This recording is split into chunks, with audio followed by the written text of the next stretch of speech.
4 na minuto na makalipas ang alas 4 ng umaga.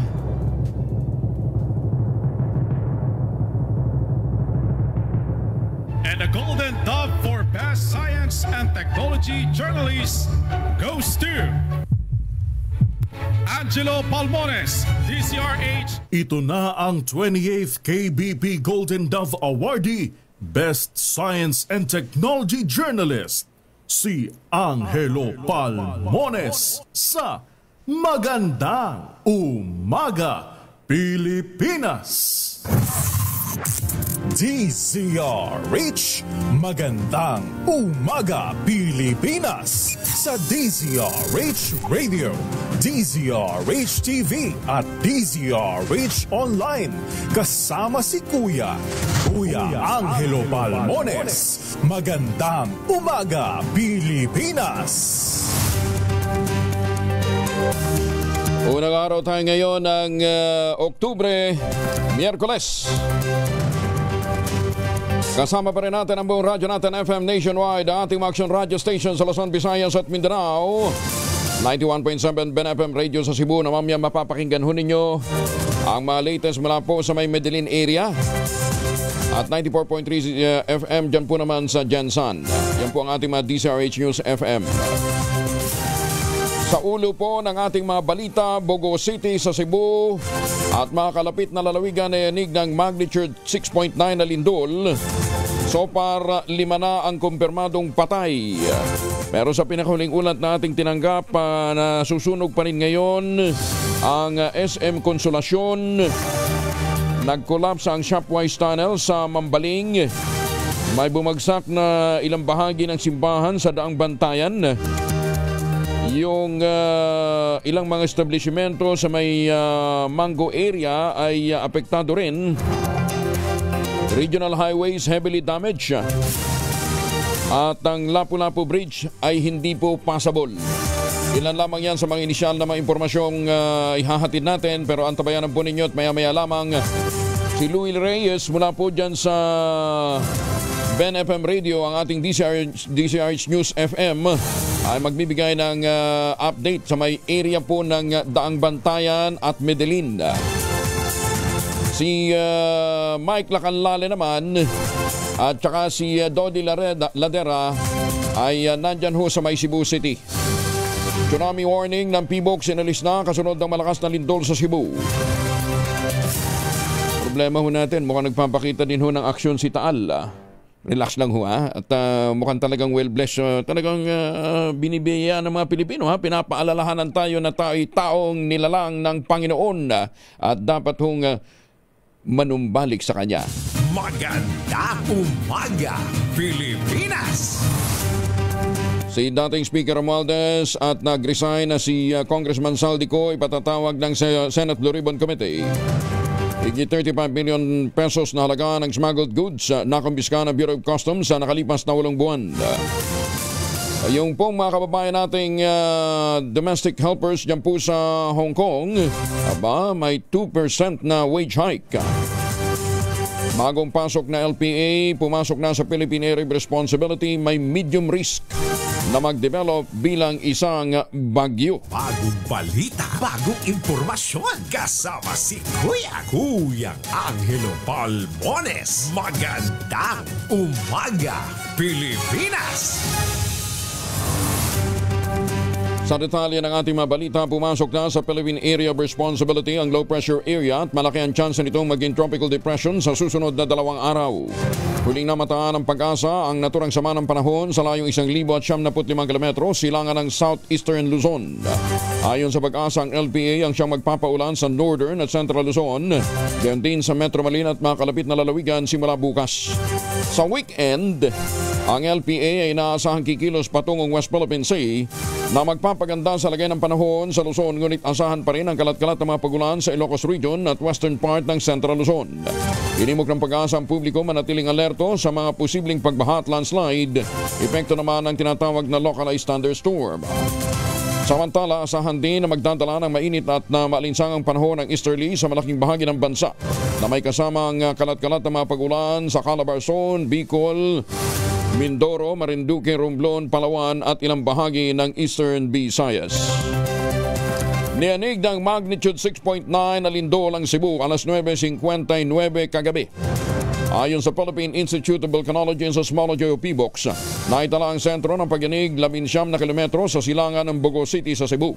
Tectonic ang origin ng pagyanig, may lalim lamang na 5 kilometro. Dahil sa babaw at lakas ng lindol, naramdaman ang magnitude 7 na pag-uga ng lupa sa daang bantayan sa Bogo City, Medellin, San Remigio, Tabuilan at ganyan din sa Cebu City. Intensity 6 naman ang naramdaman sa Masbate City sa Masbate, Murcia sa Negros Occidental, Bantayan, Borbon, Katmon at Sogod sa Cebu. Intensity 5 ang naramdaman sa Kaitingan, Esperanza at Pio Bicorpo sa Masbate, Cadiz City, Hinigaran, Moises Padilla, San Carlos City, San Enrique, Sipalay at Toboso sa Negros Occidental. Ganyan din sa Dawis na Tagbilaran City at Talibon sa Bohol, Argao, Asturias, Carmen, Compostela, Consolacion, Danau City, Liloan at San Fernando, Cebu. Pati na rin sa Lapu-Lapu City, magkakatabi lang naman ito. Ano ha? Malo, andyan naman si Dr. Toto. Pati na rin ang Lapu-Lapu City, Biliran, Kabugkayan, Kabeiran, Kaulaba, Kawayan, Mariripi at Nabal. Ganyan din ang Biliran. Ayan po sa lalawigan ho ng Biliran. At sa Aboyog, Alangalang, Albuera, Babatngon, Barugo, Bato, Baybay City, Burawen, Kalubian, Kapuokan, Karigara, Dagami, Dulag, Hilongos, Hindang, Inopacan, Isabel, Haro, Javier, Julita, Kananga, Lapas, Leyte po yan. Ganyan din sa MacArthur, Matagob, Matalom, Mayorga, Merida, Palo, Palumpon, Pastrana, San Isidro, San Miguel, Santa Fe, Tabango, Tabon-Tabon, Tanawan, Tolosa, Tunga at Bilyaba sa Leyte. Naramdaman din ito sa Ormoc City at Tacloban City. At tabayan po ninyo ang update mula po sa PBOX kaugnay po ng malakas na pagyanig na yan na tumama nga po dyan po sa Kabisayaan. So far, ang natanggap nating kumpirmadong patay ay 5 na. Ito po ay sa bayan ng San Remigio. Matapos nga tumama ang magnitude 6.9 lindol sa lalawigan. Sa ulat ng San Remigio Municipal Police Station, isang kumpirmadong nasawi, tauhan ito ng Bureau of Fire Protection. 3 naman ang tauhan ng Philippine Coast Guard at isang bata. Nagkakaroon daw kasi ng basketball nang tumama ang lindol at kabilang sila doon sa mga nabagsakan ng mga bagay na bumagsak. 13 naman ang napaulat na patay sa Bogo City sa Cebu, pero hanggang ngayon ay wala pa tayong kumpirmasyon. Nagpapatuloy pa ang search and rescue operation sa mga gumuhong gusali dahil sa lindol. Isang 10 taong gulang na bata rin ang nasawi sa magnitude 6.9 na lindol sa Cebu. Ayon sa San Remigio Municipal Disaster Risk Reduction and Management Office, nabagsakan ng hollow blocks ang bata. Makaraang gumuho naman ang kanilang bahay. Sa inisyal na ulat ng MDRRMO, natutulog ang buong mag-anak nang mangyari ang pagyanig. Kasi nga naman mag-aalas 10 na ho. Sa ngayon, 5 katao pa lamang ang sinasabing kumpirmadong nasawi dahil po sa pagyanig. Isinailalim na sa state of calamity ang bayan ng San Remigio sa Cebu dahil sa matinding pinsala ng naganap na pagyanig. May napaulat ding nasawi sa San Remigio Sports Complex. Yun nga po yung binabanggit natin kanina na naglalaro. Si Mike Lacanlale ay kasama natin mula po sa Cebu. Nasa Cebu City area ho sila. Mike, good morning. Kumusta kayo ngayon dyan? Ay sir, good morning po sa lahat. Okay naman po ngayon sir, nakatulog na ng konti.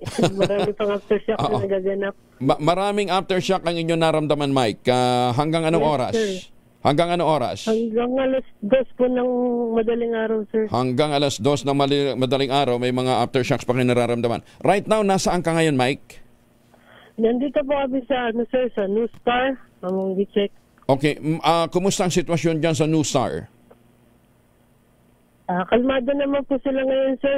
Nagtanong kami sa isang security guard na may mga debris lang na nahulog sa mall nila. Pero okay naman daw po yung building nila. Pero paano yung mga teka, pakiusap, baka po pwede, Aris TV, palabas mo nga yung mga video doon sa may New Star, ano ha? Ayan, yung mga nakabalik na yung mga mga guests? Yes, sir. Sabi po nung isang security guard, gipasaka na balik sa taas yung guest nila. Gipasaka nagbalik. Ibig sabihin, pinaakyat na uli yung mga pinaakyat na uli. So, walang serious damage ang New Star? Wala naman daw po, sabi ng security guard. Okay, that's good news. Ano ha? At least, pero sa paligid mo, may mga fire trucks pa ba, Mike? Diyan sa area mo? Wala naman po, sir. Wala na. Okay naman po ngayon yung kalmado na nila. Okay, kalmado na. So, okay na tayo para ho doon sa mga may kamag-anakan na naka-check-in dito sa New Star Hotel. Tabing dagat ang New Star, ano? Malapit sa dagat? Yes, sir. Tabi po. Opo. Okay. So, nakabalik na lahat yung mga guests. Okay na siya so far? Yes, sir. Okay. Si Mike ho ay nandyan sa mismong site. Siguro Mike, from there, baka po pwedeng tingnan natin ang SM Consolacion. Kasi ang pinakahuling tanggap naming impormasyon ongoing pa ang fire. Ang sunog. Mike? Yes, sir. Sige. Okay. Mike, thank you ha. Maraming salamat ha. Overall, kumusta nga yung sitwasyon dyan sa Cebu? Nakatulog na ba yung mga tao? Nakatulog na rin po sa lahat ng siguro, sana naman. Sagrado po yung mga tao. Nung tumawag nga kami sa'yo, may himbing yung tulog. May joke. Nakatulog lang, sir. Nakatulog lang. Sige, Mike. Thank you ha. Hingi kami ng update mamaya dyan sa may Consolacion area. Maraming salamat. Yes, sir. Thank you. Si Mike Lacalale, isa po sa mga empleyado ng Court of Appeals dyan po sa Cebu. Magandang umaga, Pilipinas! At tabayanan po ninyo ang update naman mula kay Louie Reyes mula po sa Ben FM Radio dyan po sa Medellin, Cebu. At Malu, baka po pwede na rin si Louie. Ma-establish natin yung linya natin kay Louie. Suspindi na muna ang pasok sa eskwela at trabaho sa ilang lugar ng Cebu at karating lalawigan dahil sa yumanig na magnitude 6.9 na lindol. Ito ay upang bigyan daan ng damage assessment sa mga infrastruktura, partikular na sa mga school building na napinsala ng lindol. Kabilang sa mga walang pasok ngayon ng Lapu-Lapu City, all levels, public and private, Minglanilia, Cebu, all levels private and private, ganyan din sa Talisay City, elementary hanggang high school, public and private, Liluan, Cebu, all levels and public and private, kasama rin ang pasok sa trabaho. Ambogo City, all levels public and private. Consolacion, all levels public and private. Toboso sa Negros Occidental, all levels private and public. Magandang umaga, Pilipinas! Inalis na rin ng Philippine Institute of Volcanology and Seismology o PBOX ang Tsunami Advisory Minor Sea Level Disturbance sa mga lalawigan ng Leyte, Cebu at Biliran kasunod ng magnitude 6.9 na lindol na yumanig sa Bogo City kagabi. Ayon sa PBOX, walang naiulat na namang hindi pangkaraniwang pagbabago sa sea level matapos ang 2 oras na extended observation period. Kaugnay ng naramdamang pagyanig, agad namang nag-anunsyo ng suspensyon sa pasok sa eskwela at trabaho ang ilang lugar sa Cebu at mga karatig lalawigan. Kasunod ng lindol sa Central Visayas, nagalburuto naman ang Bulkang Taal sa Batangas. Dakong alas 2 ng madaling araw nang inanunsyo ng PBOX ang pagputok ng bulkan. Tumagal ito ng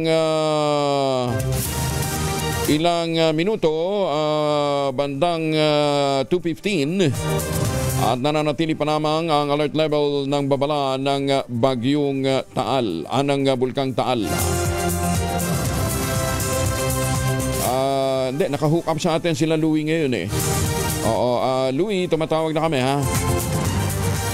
Hawak na ng Philippine Coast Guard ang isang hinihinalang underwater drone na na-recover naman sa katubigang sakop ng Linapakan, Palawan. Ayon kay Commodore J. Tariela, spokesperson ng Philippine Coast Guard for West Philippine Sea, naispatan ng grupo ng mga mangingisda ang naturang device na may habang 13 talampakan. Iginiit ni Tariela, meron itong Chinese marking at serial number na CTD 200-90334. Kapansin-pansin din kinakalawang ito dahil sa matagal ng pagkakababad sa tubig dagat.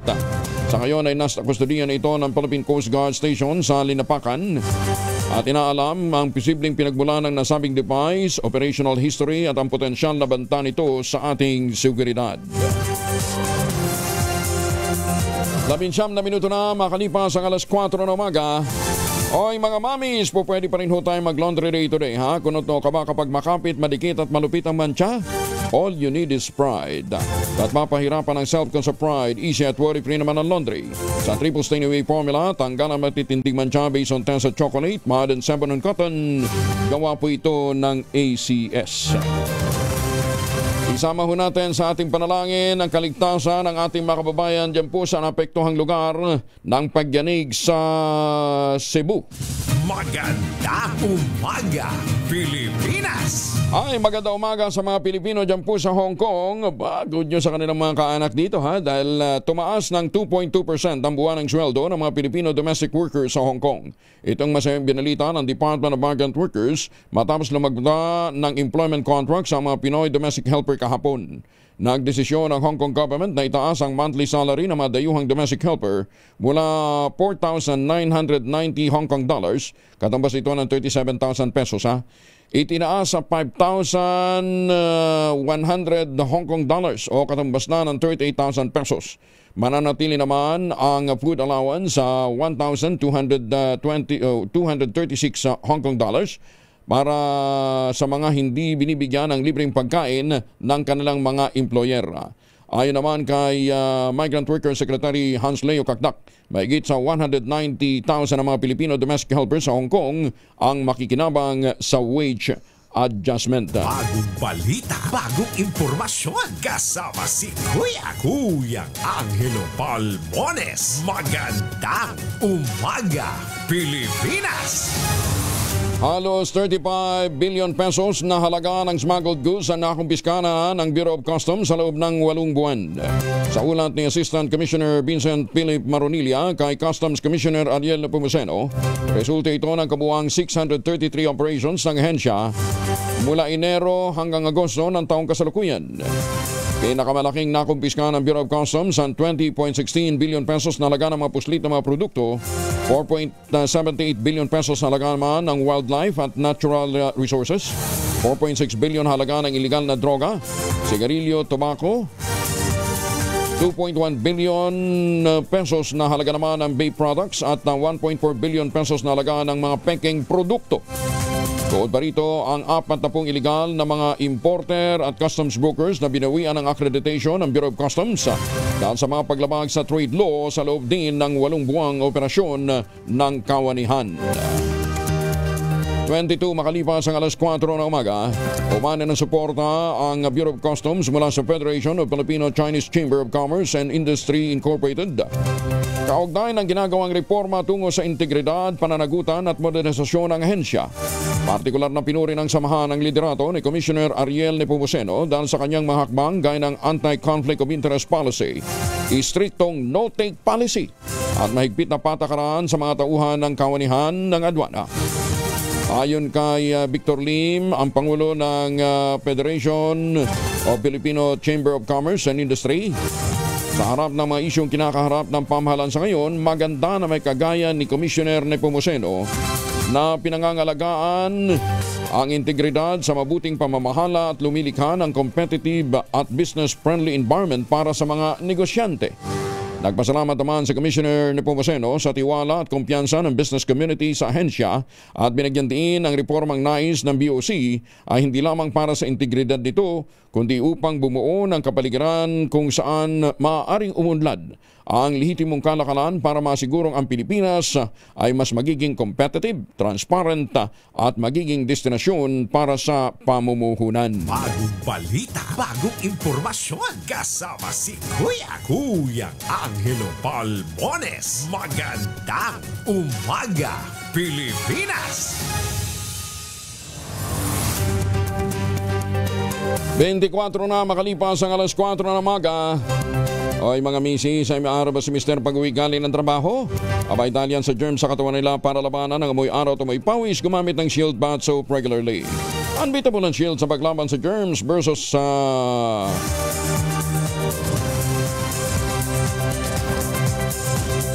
Another brand. Wala ako bigla, no ha?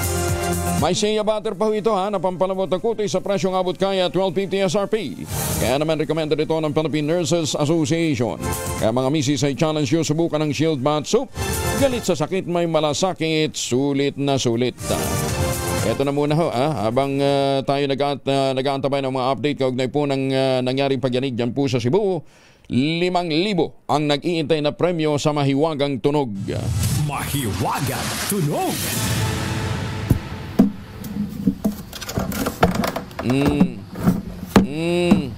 Yan ha. Ano itong bagay na idinidikit? Ano itong bagay na idinidikit na lumiliwanag? Ayan ha. Galingan nyo naman. Idinidikit nga, lumiliwanag eh. Ang inyo pong mga sagot, ipapadala po ninyo sa 0919-282-6485. Sundin ang tamang format po ng pagte-text, empty space, name slash, address slash, contact number slash, at ang inyong sagot.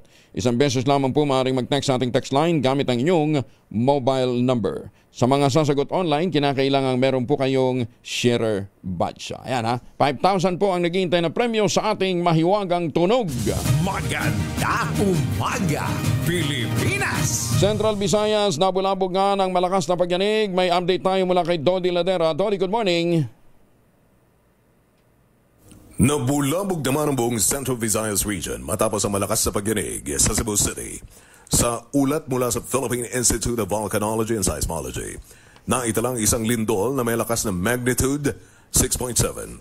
Naitalang epicentro sa Bugos City, sa hilagang bahagi ng Cebu Province, pasado alas 10 ng gabi. Ramdam na ramdam ang pagyanig sa Cebu City at mga kalapit na lugar, kabilang nasa Mandaue, Cebu, Lapu-Lapu City, Mactan, Cebu at Toledo City.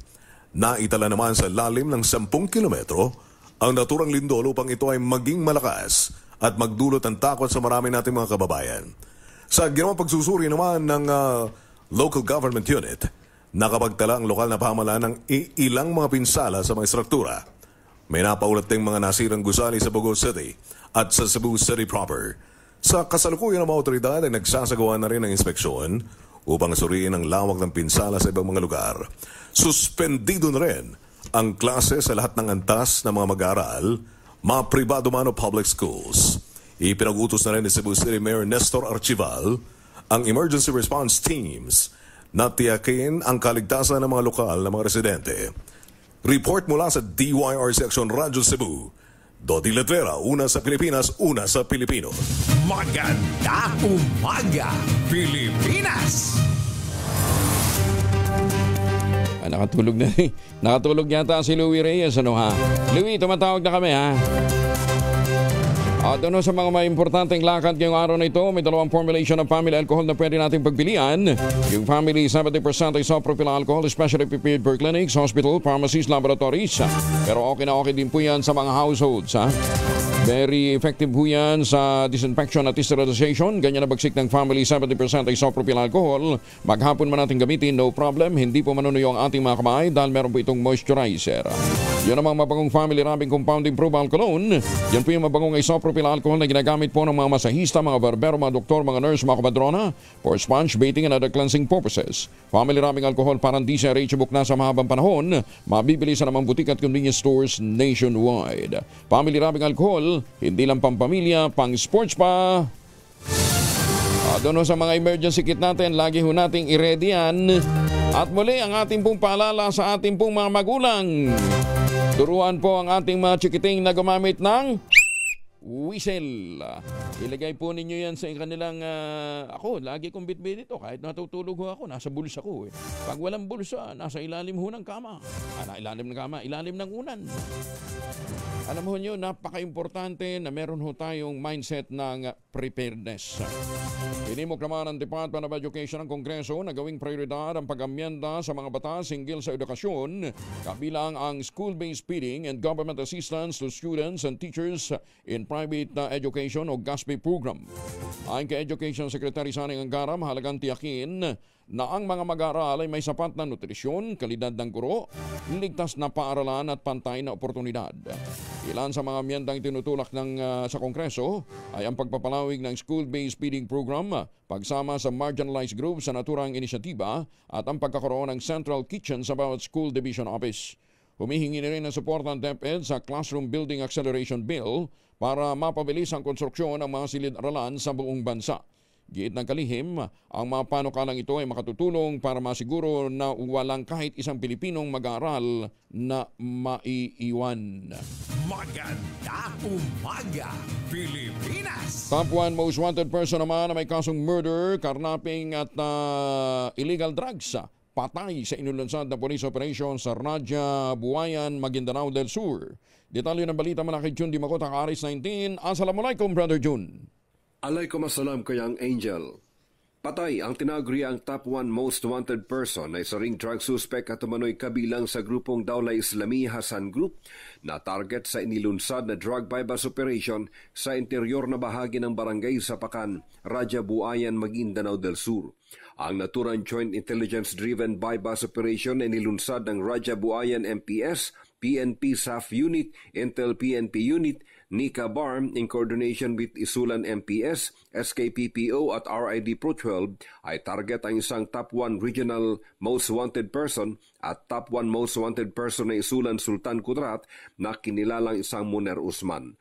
Habang kausap ng mga pulisya ang suspect, bigla na lamang manong bumunot ng baril ito at namaril. Isang SAF member ang sugatan habang nagtamo naman ng fatal injuries ang suspect na dineklarang dead on arrival sa ospital. Sa pahayag mula kay Raja Buayan Municipal Police Station OIC Police Chief Captain Joel Lebrilla, na-recover ang baril na ginamit ng suspect at mga droga.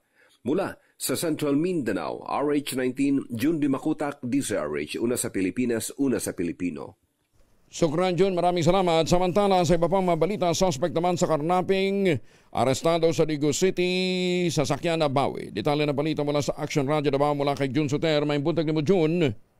Mayong buntag usab Kuyang Angel. Arestado ng kapulisan ng Digo City Police Station ang isang suspek sa kasong karnaping matapos ang isinagawang dragnet operation bandang alas 11:20 ng umaga, Setyembre 30, 2025 sa Del Pilar, Tandang, Zora, Zone 3, Digo City, Davao del Sur. Batay sa panang investigasyon, nakaparada sa labas ng bahay ng biktima ang isang kotse na may plakang LDP 2876. Ngunit naiwan ang susi sa loob ng sasakyan. Na lumabas ang may-ari, nadiskubre niyang nawawala ng kanyang sasakyan at agad itong inulat sa Digo City Police Station o DCPS. Dahil sa mabilis na aksyon ng kapulisan sa ilalim ng pamumuno ni Police Lieutenant Colonel Peter Glenn Ipong, Acting Chief of Police, nahuli ang suspect at naibalik ang nakarnap na sasakyan. Kasalukuyang nasa kustodiya ng Digo City Police Station ang nabawing sasakyan at iba pang ebidensya para sa wastong dokumentasyon. Inihanda na rin ang kasong karnaping laban sa suspect na isasampa sa pamamagitan ng inquest proceedings. Tiniyak ng Digo City Police Station ang kanilang patuloy na dedikasyon sa papapanatili ng kaligtasan ng publiko at paglaban sa kriminalidad sa lungsod ng Digos. Ito si Jun Soter para sa DZRH. Una sa Pilipinas, una sa Pilipino. Dengan salamat,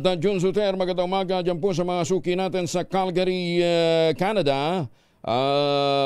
Magandang umaga din po sa mga suki natin dyan po sa California. Nagpapasalamat no tayo sa inyo po mga concerns. Magandang umaga din sa mga taga Santa Maria, Laguna. Maganda umaga, Pilipinas! Halos 16,000 mangingisda na bigyan naman ng fuel subsidy sa Eastern Visayas. Detalye mula kay Jimmy Angay-Angay, Aris 32. Maupay nga agad, Jimmy. Jimmy? Nasa 15,713 na mga rehistrado mga mangingisda sa Eastern Visayas mabigyan ng fuel subsidy sa pangatlong tranche ngayong taon. Ito ang sinabi ni Bureau of Fisheries and Aquatic Resources, Fuel Discount for Farmers and Fisher Folks Program, Alternate Focal Person Abraham Sira sa isang panayam.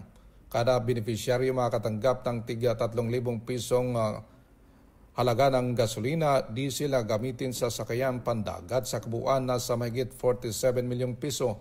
Mas madami beneficiary sa iyong taon dahil noong mga nakaraang taon nasa 3,000 hanggang 5,000 mga mangingisda lang ang nabigyan. Sa kasalukuyan inihanda na ng BIVAR ang distribution ng fuel subsidy kada probinsya sa Eastern Visayas.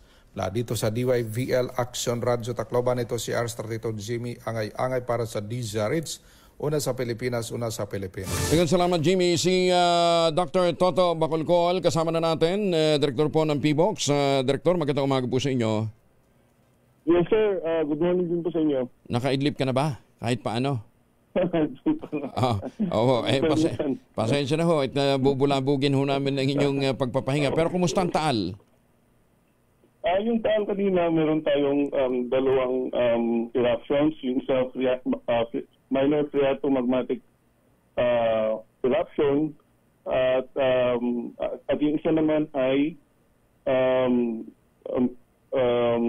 yung isa naman ay phreatic eruption. Uh-huh. So, yung isa, yung phreatic eruption nangyari between 12:59 to 12:57 to 1:02. So it lasted for around 4 minutes, and then yung pangalawang eruption naman, it lasted for 13 minutes, so from 2:02 to 2:15. The same crater? Parehong crater? Yes. Parehong crater. Okay. Ang phreatomagmatic eruption po ay yung pagtatagpo ng mainit na na material at saka yung tubig doon ho sa ibabaw, ano? Yes, that's right. Pero kumusta ang ash emission? Yung ash emission ng isa, yung phreatic eruption natin ay nasa around 400 meters lamang. Yung phreatomagmatic eruption ay nasa 2,500 meters. Saan direksyon papunta yung abo, Direktor? Yung phreatomagmatic eruption, ito mas mataas-taas. It's nag-drift towards the northwest. Northwest? Anong bayan yun? Yung babagsakan? Yung sa northwest, sa may Talisay. Naku. Sa may Talisay side. Papuntang Tagaytay. Yes, pero hindi siya directly papuntang Tagaytay kasi yung papuntang Tagaytay that would be directly north. Okay. So hanggang Talisay area lang? Laurel. Caloocan, yun yung towards Talisay, Laurel, yun yung papunta towards that area, yung drift ng plume natin. Hanggang ngayon meron pa? Wala na. Okay. Wala na. At least medyo makakapag-relax yung mga kababayan natin, ano ha? Kasi dito muna tayo sa Cebu. Mga ilang aftershocks na po yung naramdaman, Direktor? Nakapagtala po tayo ng medyo mararamdaman as of 4 a.m. Nakapagtala po tayo ng as of 2 a.m. nakapagtala po tayo ng 282 aftershocks. And yung magnitude range ay from 1.4 to 4.9. Anong gumalaw? Anong fault yung gumalaw? It's an offshore active fault. So walang main kasi nasa dagat po yung gumalaw. So offshore yung gumalaw. Mabuti pala't mababaw lang. Yes, 5 kilometers to nasa dagat. Kaya nagpalabas po tayo ng tsunami information, minor sea level disturbance, and nilist na naman natin ito at 1:20. Oo. Hanggang so anong heavily damaged? Ang bugo? Bugo ang may pinakamatinding tama? Ang pinakamataas na, intensity 7, yun yung pinakamataas na intensity na report sa atin, isang sa may daan bantayan, sa Bugo City, sa may Medellin, San Remigio, and Tabuela in Cebu, and intensity 7 din sa may Cebu City. Okay, sige. RSTV, pwede mo nang gamitin yung yung mga pinid namin na mga video sa inyo, ano ha? Galing yan sa ating mga kasama doon sa Cebu. Anyway, Director, anong pinakamalakas na aftershock ang naramdaman so far? Ang pinakamataas na aftershock na naramdaman natin is 4.9. Naku, lakas din, ha? Yes, medyo malakas-lakas din yung aftershock, 4.9. Sige. Director, tawag kami uli ha. Relax na ho muna kayo. Ina-assess din namin yung actual na situation doon sa ground. Okay, maraming salamat po. Thank you, Director. Maraming salamat. Si Dr. Toto Bacolocol, ang Director po ng PBOX, ano ha? Mahigit 2,000 na nga daw ang naitalang aftershocks. Anyway, andyan na si Louie. Okay. Si Louie Reyes mula po sa Ben FM Radio, ang ating pong DCRH News FM dyan po sa Medellin. Louie, good morning. May buntag ba eh? Yes, Kong Angel, good morning. Ayaw ko kung good talaga itong morning na to. After the earthquake at 10 o'clock last night. Nakatulog ka na ba? Hindi pa? Hindi pa. Anyway, yung nakikita nyo ho sa RHTV, yan po ay bahagi ng RTC Cebu. Building ho ng RTC Cebu. Mamaya siguro. RTC Cebu. Anyway, dyan sa Medellin, kumusta ngayon, Louie? We felt yung malakas na aftershock at 3:31 this morning. Again, 50 minutes later, mga 4:20, nag-aftershock na naman na malakas talaga. Ang mga aftershocks. Ang mga tao pumapasok na sa bahay nila or nag-makeshift na lang muna diyan sa labas ng mga bahay. Hindi, nasa labas. Karamihan sa mga tao makikita mo sa gilid ng National Highway, sa daan, no? For example, in Corba, where our station is located, Barangay Corba, which used to be headed by our new mayor of Medellin, the brother of the late Congressman Benhur, Mayor Edwin Salimbangon. In fact, he's with me at this time because I asked him. Sige, baka pwede natin makausap si Mayor, ano ha? Thank you, Louie. Si Mayor Salimbangon. Mayor, good morning. Morning po, Kung Angel. So, kumusta ho ang ating pong mga kababayan dyan, Mayor? Sa ngayon, nasa daan yung mga tao, karamihan, no? Kasi hindi pa pwedeng pumasok sa mga bahay nila dahil malakas yung aftershock. So, dito na naman, no? Gano'n ka na, teka, yung pina-flash yung picture, picture ho ni Congressman Salimbangon. brother po ito ni,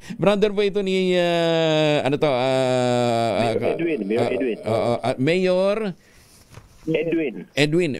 Si Mayor Edwin Salimbangon po ito, no, ang kausap natin. Anyway, Mayor Edwin, ilan ho ang patay kumpirmado dyan sa area nyo?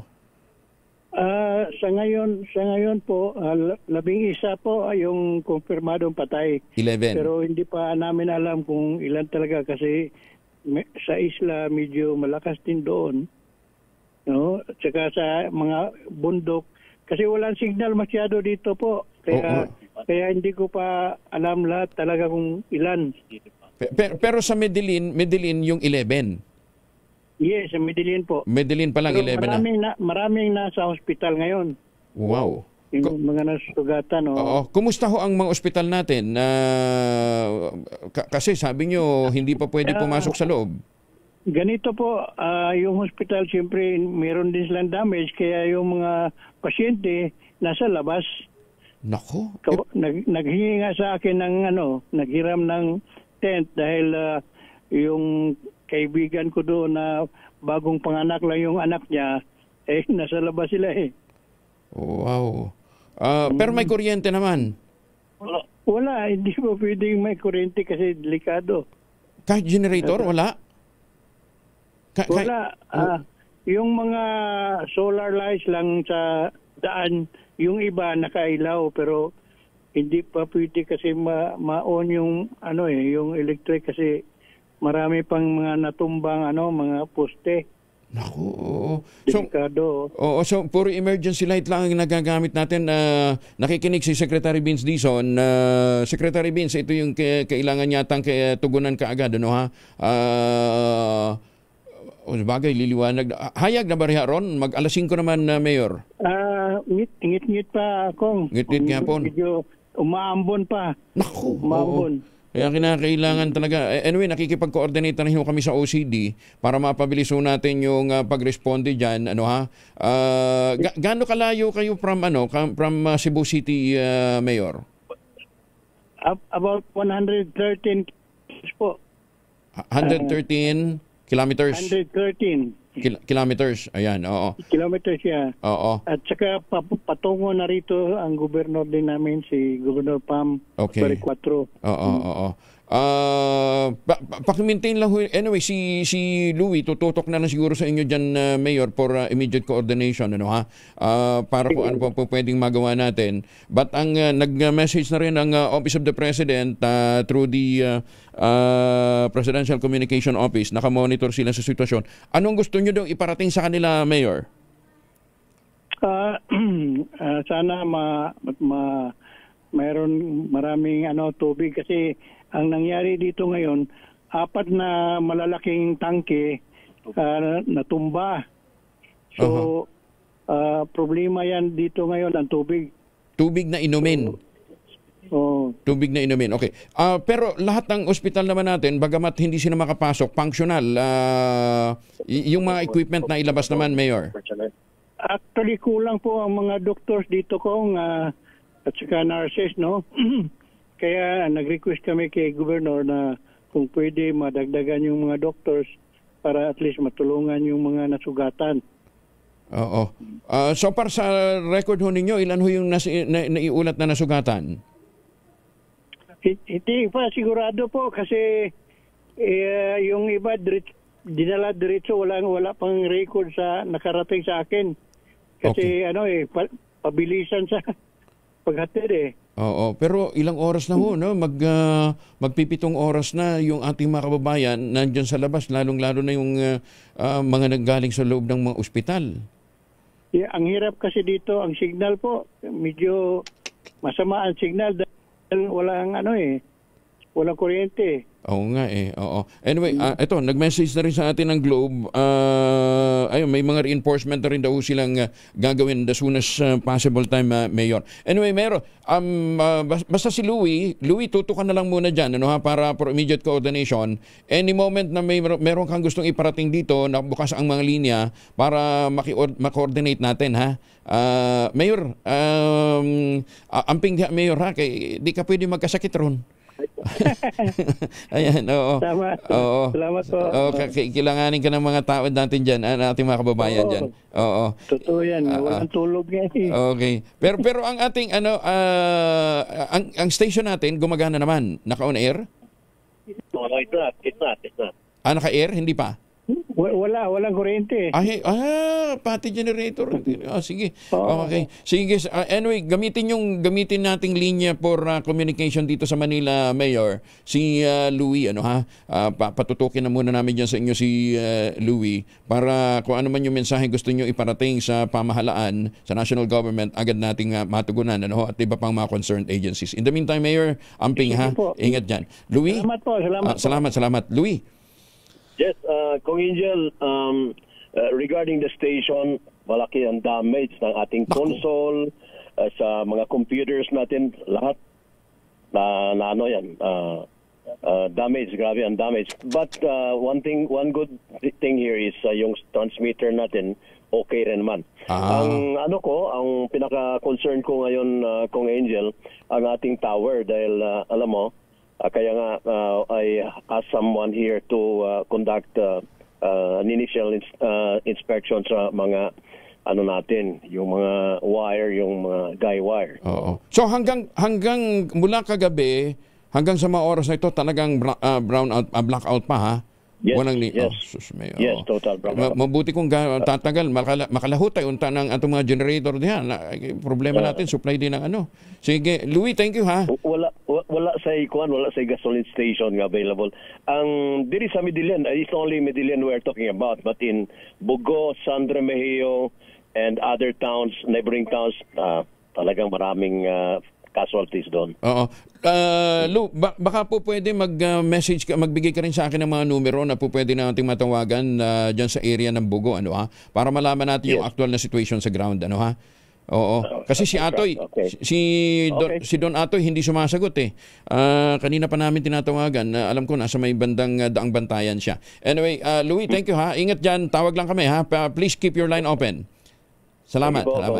Sige, thank you. Si Louie Reyes, ang ating station manager ng DZRH News FM, dyan po sa Medellin, Cebu. Umaga, Pilipinas. Ay, ano bang nangyayari ho sa Pilipinas, ha? Kaya kayong mga mandarambong, naku, magsisi na ho kayo at eto na ho yung mga nangyayari sa ating kapaligiran. Para ma-relax naman muna kayo, mag-showbiz nga muna tayo. Si Beauty Gonzales na nanatiling 1 buwan sa India para sa 200-hour na yoga training. Mag-yoga training siya. Detalye na balita mula kay Morley Alinio. Morley, good morning. Gising na ang showbiz, rampa na Pilipinas. Good morning, Kuya Angel. 1 buwan pa lang nag-stay sa bansang India ang aktres na si Beauty Gonzales at nag-training ito sa yoga. Nako, mayaman tong babaeng ito. Pero alam ba ninyo na kumpleto nga ng kapuso actress ang 200 hours yoga teacher training course na kinuha niya sa isang kilalang ashram. Well, sa totoo lang, first time raw niyang maging mag-isa sa ibang bansa at marami siyang napatunayan at marami siyang natutunan. Matapos ang training nitong si Beauty Gonzales ay sumunod pala sa India ang kanyang mag-ama na si Norman Crisologo at ang anak niyang si Olivia sa India. Sila'y nagbakasyon, nagpa-relax. Iba klase talaga pag mayayaman, di ba? Medyo nakakainggit. Anyway, nakahanda na pala itong si Beauty Gonzales para sa isang proyekto na may kinalaman sa business. Magkukonsentrate daw umano ang naturang actress sa mga business dahil hindi naman siya maraming ginagawa ngayong commitment sa showbiz world. Ibang klase talaga itong si Beauty Gonzales. Mayaman na, nagpapayaman pa. Yan ang ating DZRH Showbiz Status News. Ako po ang inyong RH47, Morley Alinio para sa DZRH. Una sa Pilipinas, una sa Pilipino. Maraming salamat, Morley. Thank you. Maganda umaga, Pilipinas. Malo, si Secretary Aguda ay ready na rin daw, ha?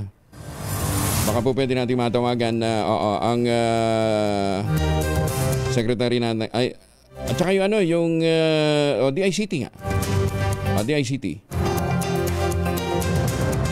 Ay, baka kayo ay pabalik ng Pilipinas bukod ho doon sa mga ayudang pwede nating ibigay sa ating mga kababayan. Wag na ho kayo magpasalubong na imported na tsokolate, ha?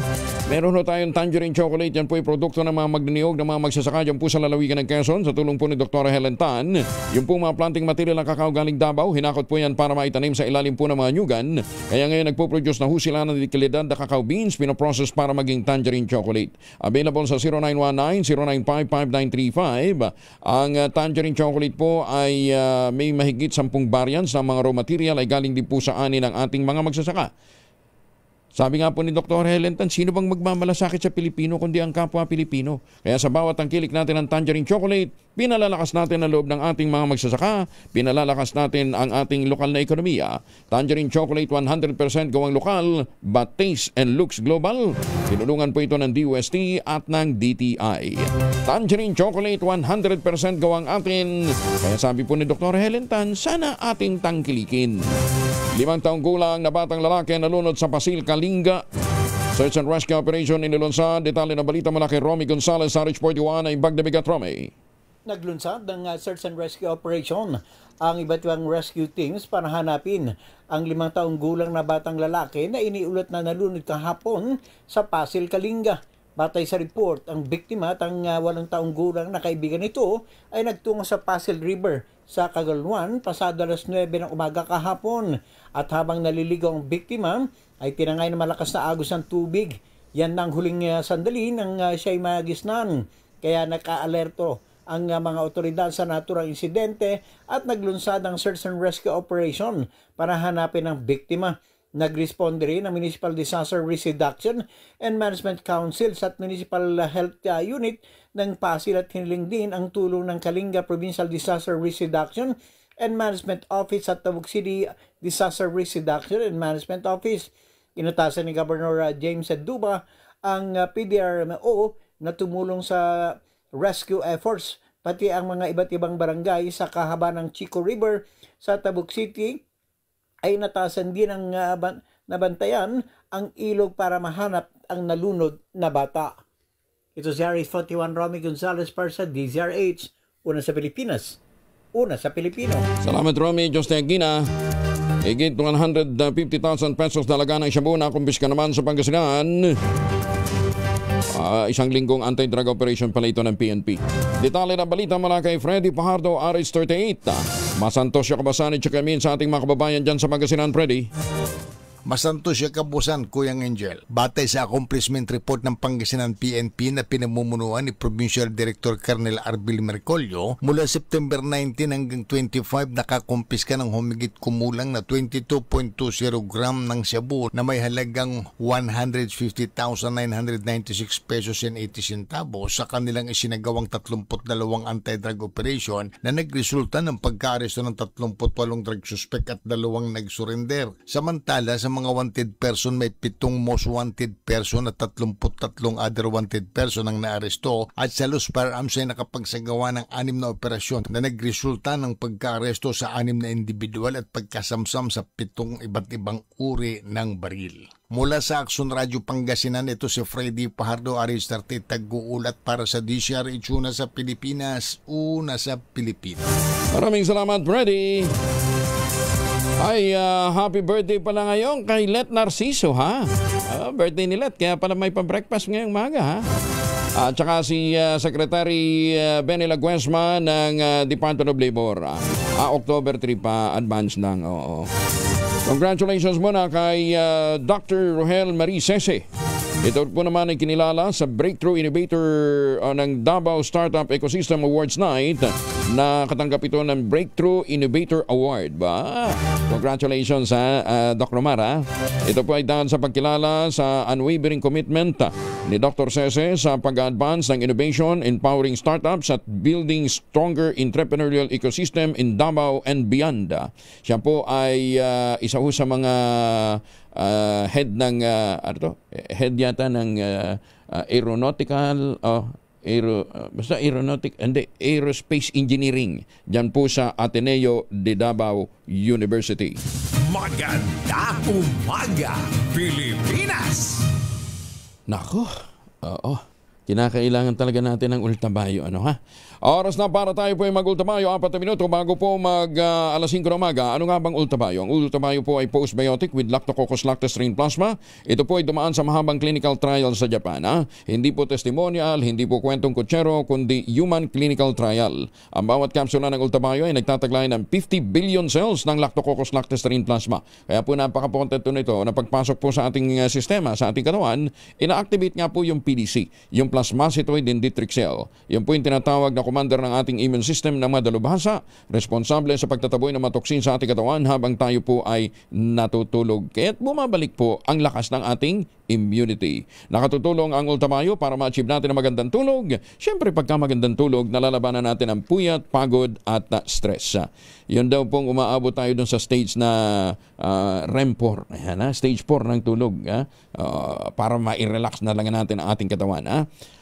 Ilan lamang yan sa mga benepisyo po ng Ultabayo. Kung meron po kayong mga concerns, mag-text po kayo sa 0931-033-2871. Ulitin natin, 0931-033-2871.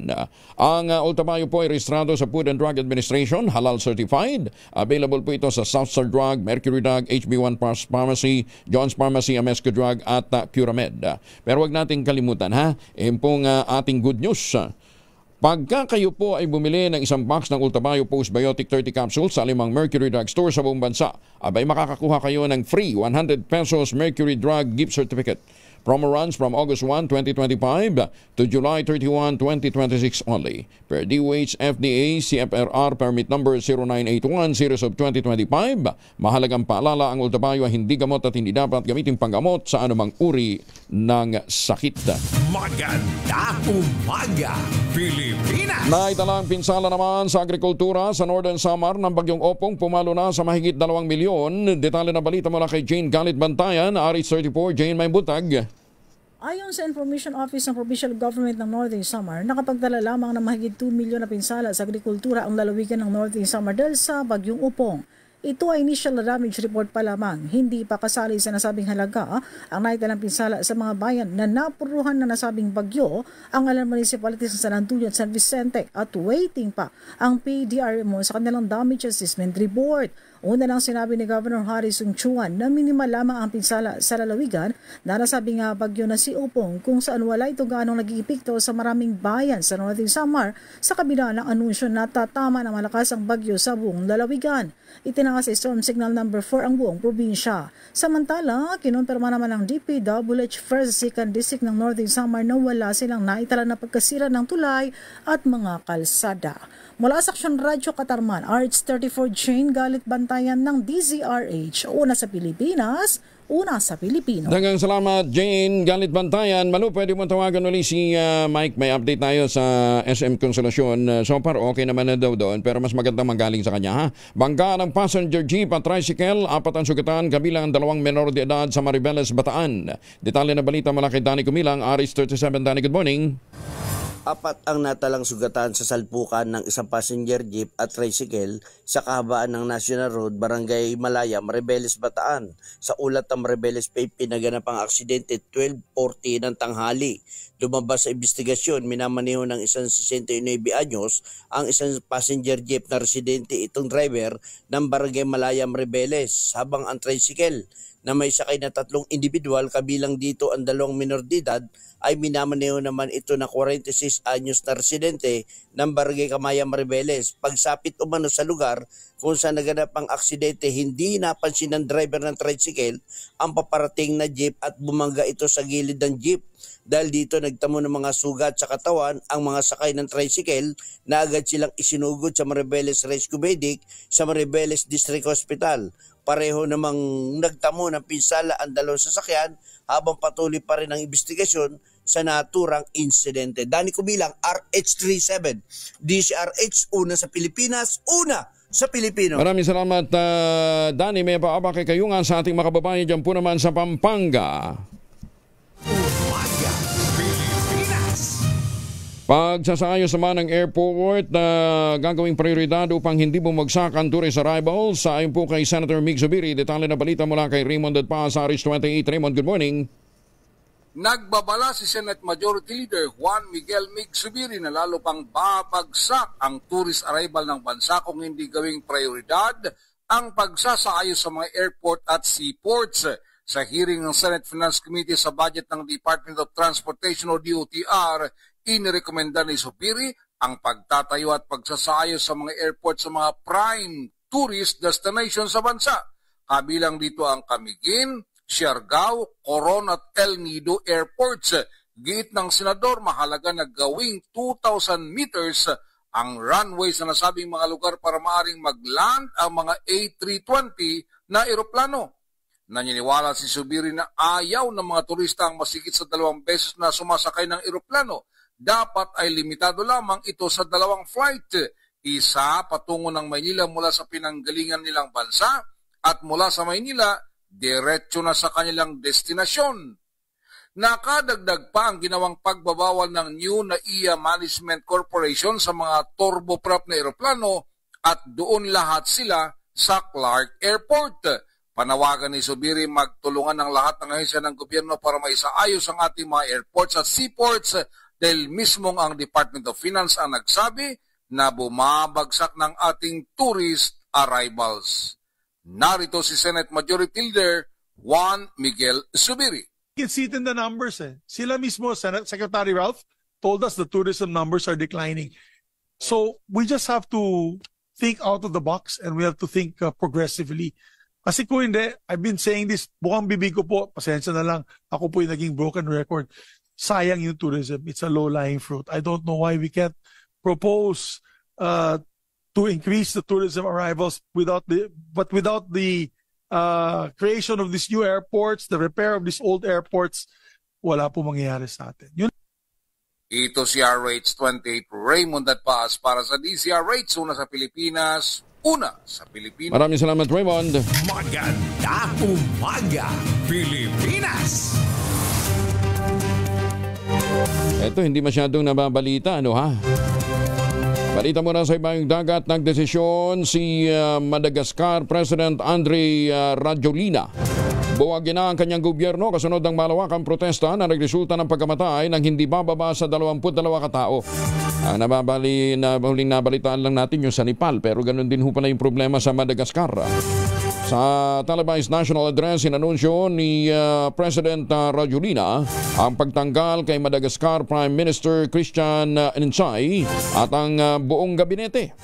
Ayon kay Rajoelina na mananatili sa interim basis ang Prime Minister at iba pang ministro ng kanilang bansa hanggang sa makabuo ng bagong pamahalaan.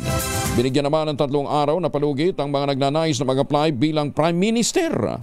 Nagugat ang nasabing hakbang matapos magkilos protesta ang mga Gen Z, mga kabataan dahil sa patuloy na kawalan ng supply ng kuryente at tubig sa kanilang bansa.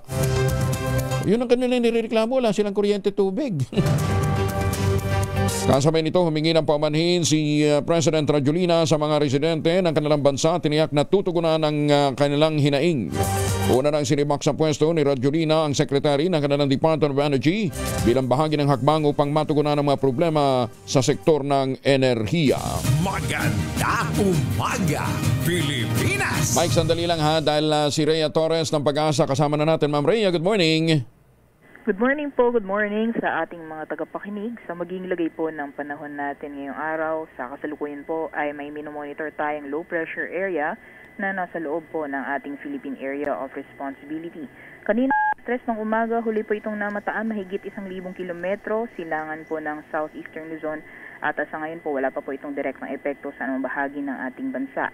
For now po, itong based sa ating monitoring, itong low pressure area ay mataas po yung tsansa na maging isang ganap na bagyo sa susunod na 24 oras. At kung magiging bagyo man po ito, ay magkakaroon po ito ng local name na si Paulo. At inaasahan po natin possible before the end of the week ay unti-unti na pong mararamdaman yung mga pag-ulan, pati po yung mga pagbugso ng hangin na dala nitong binabantayan na low pressure area. So manatili po tayong updated sa magiging lagay po ng panahon sa mga susunod na araw. Pero sa ngayon po, sa ating bansa, yung easterlies o yung mainit na hangin na nanggagaling sa karagatang Pasipiko ang patuloy na umiiral sa ating kapuluan at magdudulot pa rin po ito ng mga pag-ulan sa Bicol Region, Eastern Visayas, Central Visayas, Caraga, Northern Mindanao, pati na rin sa Aurora at Quezon. Samantalang dito po sa Metro Manila, pati na rin sa natitirang bahagi ng ating bansa ay makakaranas po tayo ng partly cloudy to cloudy conditions. So may times po na magpaparamdam si Haring Araw at minsan kakulimlim po, lalong-lalo pagdating sa hapon na sabi kung saan mataas ang tsansa ng mga biglaan at mga panandalian na buhos ng ulan, dala ng mga thunderstorms. Wala po tayong gale warning, babala sa matataas na mga pag-alon, kaya malaya pong mga kalayag ang ating mga kababayan ngayong araw. Ma'am Rhea, anong speed niya? Anong speed nito ngayon? Sa ngayon po, yung bilis nitong binabantayan na LPA ay nasa 20 kilometers per hour. So medyo may kabilisan po siya, pero dahil low pressure air po siya, kumbaga ay nagko-consolidate pa po ito or pumuporma pa bago tuluyan pong isang maging bagyo. Naku, sana naman mabilis na siyang wag na makaipon masyado ng lakas, ha? Yes po. Although nasa dagat pa po kasi siya, so medyo mataas-taas pa rin po yung chance na makaipan po ito ng lakas. Pero anong kasi medyo malapit na siya, anong probability na maging typhoon siya? For now po, high chances po within the next 24 hours po. Or in terms of, kung yung typhoon po na tinutukoy nyo is yung typhoon na category. Mababa pa ng po. Mababa, malayo pa. Pero magiging storm talaga siya. Tropical storm. Possible po. At the very least, maging tropical depression po within the next tropical 24 depression. Hours. Okay, sige. Sama na natin sa dasal na sana wag na nga tumama, ano? Sa dami nang nangyayari ngayon. Kung sakasakali, saan ba ang tumbok nito? Parang nasa gitna, Kung hindi po or magpapatuloy po yung pagkilos niya, most likely matutumbok po itong mga Northern Luzon bago po matapos yung linggo or possible Friday po or Saturday. So yung dinaanan din ni Opong. Nando po, yes po. Nando at saka ni Opong. Ayan, okay. Si Opong po sa baba po, Central. So Nando naman. Naku, teka. Opo. Si Opong po, dumaan po ng Visayas. Si Nando naman po dito sa may diretso sa North. So, more on Nando po yung magiging. More on, salamat naman. Pero hindi pa rin masalamat kasi mag-iiwan naman ito ng perwisyo. No? Pero at least iiwasan ang Cebu. Yes po. So, sa mga kababayan po natin sa Northern Luzon, as much as possible po, bantayin po natin yung magiging lagay ng panahon. sa mga susunod na araw, especially this coming Thursday or Friday or possible this weekend. Okay. Ma'am Rhea, ingat ha. Maraming salamat. Maraming salamat po. Ingat din. Si Ma'am Rhea Torres mula po sa Pag-asa. Balikan natin si Mike Lacanlale. Ang so far, pinakamagandang feedback ni Mike, tapos na yung sunog. Napula na yung sunog dito sa SM Consolacion. Mike? Hello, sir. Oo, wala na. Wala na klayo. Wala na, sir. As of now, tahimik na yung lugar. Tahimik na. Okay. Tapos, doon sa mga nadaanan mo, kumusta doon sa may Mango area? Mike? Sa Mango area, sir, okay naman na po yung mga okay na. Sa... Yung iba, wala naman po. Oo, at least nakatulog. Wala nang tao sa labas? Wala na kayong mga tao sa gawas nga nabalaka? Sa sitwasyon? Wala na po, sir. Wala na. Wala Okay. na po kami nadaan. Sige. O niya siguro medyo hayag-hayag na. Basta pwede mo, pila ka oras gikan diha, padtog kuan, padtog Medellin. Mga 5 hours, sir. Ay, layo-layo dito? From Cebu City, apa. Okay. Baka mahirapan nga kayo, no ha? Anyway, pero may flight ba? May eroplano ba papuntang, o may boat papuntang Medellin? O land talaga yan? By land talaga? By land talaga yung travel. Ano, kaso nga, paano kung sira yung mga daan? Ano, ha? Sige, anyway, Mike, pahingi na lang din ng mga update mamaya, ano, lalong-lalo na dun sa mga na-damage na mga building within Cebu City. Yes, sir. Oo. Wala mo yung klase, trabaho ron, di ba? Walang kayong pasok ngayon. Wala pang announcement, sir. Walang pang announcement. Pero murag nag-announce naman kanina. Si Mayor nga sa ikuan kay i-assess ang mga damage. Ano, ha? Sige, Mike, thank you ha. Maraming salamat sa update. Thank you, sir. Pahinga ka na muna. Si Mike Lacanlale mula po sa CA Cebu. Maganda umaga, Pilipinas! Pangulong BBM, hinimok naman ng mga opisyal ng gobyerno na tapatan ng konkretong solusyon ang galit ng taong bayan. Detalye na balita mula kay Let Narciso Arish 14. Happy birthday, Let. Good morning. Naniniwala si Pangulong Ferdinand Marcos Jr. na tanging reforma sa gobyerno ang paraan para maibalik ang tiwala ng taong bayan. Kaya naman porsigido ang kanyang administrasyon na tapusin ang korupsyon at isulong ang matuwid na pamumuno sa lahat ng antas ng pamamahala. Mensahe ito ng Pangulo sa panunumpa ng mga bagong opisyal ng Vice Governors League of the Philippines. Batid ni Pangulong Marcos ang pagkadismaya ng mga Pilipino sa anyay patong-patong ng mga isyong lumulunod sa mga ito araw-araw. Hindi anya ito dapat baliwalain at sa halip ay harapin ng may kababaang loob at konkretong solusyon. Dagdag pa ng Pangulo, ang tunay na serbisyo ay hindi ipinakikita sa pamagitan ng alyansa sa politika kundi sa katapatan, agarang aksyon at pananagutan sa kanilang mga ginagawa. Ito si Let Narciso para sa DZRH. Una sa Pilipinas, una sa Pilipino. Maganda umaga, Pilipinas! Maraming salamat, Let. At siguro nga po, paalala na ho sa ating mga kababayan, lalong-lalo na sa mga nanunungkulan sa gobyerno at medyo may ginagawang mga kabulastugan, no ha? Itong nangyayari sa kapaligiran ngayon, pagpapaalala sa atin na tayo ho ay mga nilalang ng Diyos na dapat hong magsisi sa ating mga ginagawang mga kasalanan, sa ating mga atraso sa ating kapwa, no? Mandakin nyo, sabay-sabay, ha? Lindol, bagyo paparating, pumutok yung bulkan.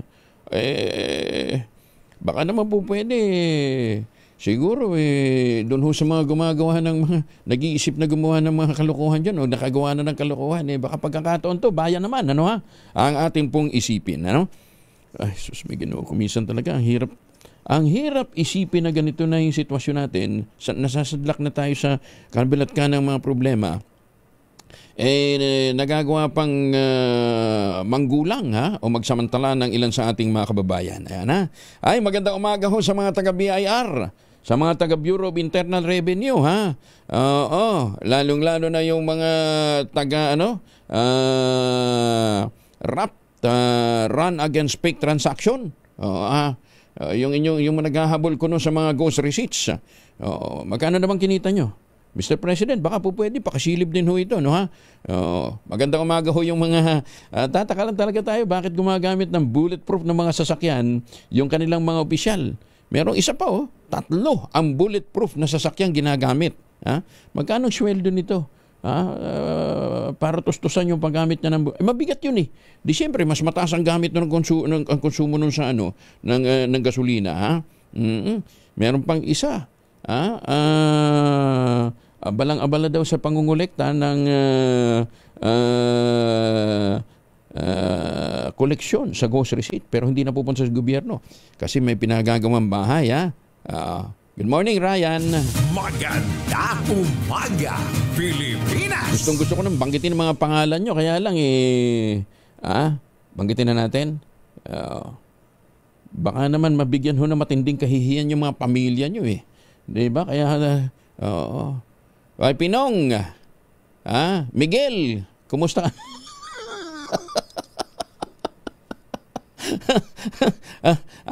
Director Ed, kumusta yung resort natin? Maganda umaga, Pilipinas. Si Regine Velasquez at saka si Lani Misalucha, at pati si Jaya, magsasama-sama daw po sa isang concert sa susunod na taon. Detalye na balita mula kay Gorgie Rula. Gorgie, good morning.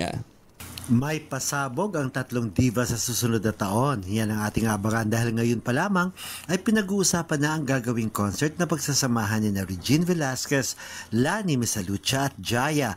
Ibinalita ito sa amin ni Lani at Jaya sa nakaraang concert ni Dulce at magkasamang nanood kasi ang dalawa at nabanggit nga ni Jaya itong posibleng pagsasama nilang 3. Sinundan din ang pahayag ni Lani Misalucha na excited na raw siya at dapat na itong matuloy. Kung matutuloy nga ito, baka magiging Valentine concert nila ito sa February 2026.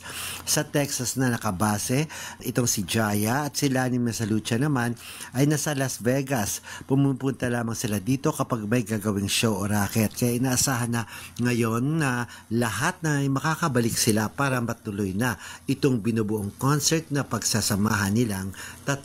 Gorgie Rula po nag-uulat mula sa showbiz ng DZRH, una sa Pilipinas, una sa Pilipino. Maraming salamat, Gorgie.